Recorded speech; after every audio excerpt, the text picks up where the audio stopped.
മുറുക്കാൻ പണ്ടുകാലം മുതൽ നമ്മുടെ പൂർവ്വപിതാക്കന്മാർ മുതൽ ഉപയോഗിച്ചിരുന്ന കേരളത്തിൽ എമ്പാടും ഉപയോഗിച്ചിരുന്ന ലഹരി വസ്തുവാണ് മുറുക്കാൻ.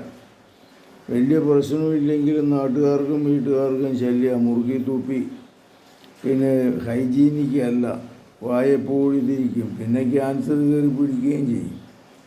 ഈ മുറുക്കാൻ്റെ ആസക്തിയിൽ നിന്ന് രക്ഷപ്പെടാനായിട്ട് സാധിക്കും. ഒത്തിരി പേരെ ഞാൻ രക്ഷപ്പെടുത്തിയിട്ടുണ്ട്. മുറുക്കാൻ്റെ തരമുള്ളവർ, പുകയില ഉപയോഗിക്കുന്നവർ, മുക്കിപ്പൊടി ഉപയോഗിക്കുന്നവർ, പിന്നെ മുറുക്കി തുപ്പുന്നവർ കർത്താവേ അങ്ങയുടെ സന്നിധിയിൽ സമർപ്പിക്കുന്നു. അവരെ രക്ഷിക്കണമേ, സുഖപ്പെടുത്തണമേ, ഈ പൈശാചിക ബന്ധനത്തിൽ നിന്ന് ഇവരെ മോചിപ്പിക്കണമേ. പരിശുദ്ധ പരമദൈവികാരുണ്യത്തിന് നേരവും ആരാധനയും സ്തുതിയും പുകഴ്ചയുണ്ടായിരിക്കും. വിശ്വംശിയായിരിക്കും, സ്തുതിയായിരിക്കും.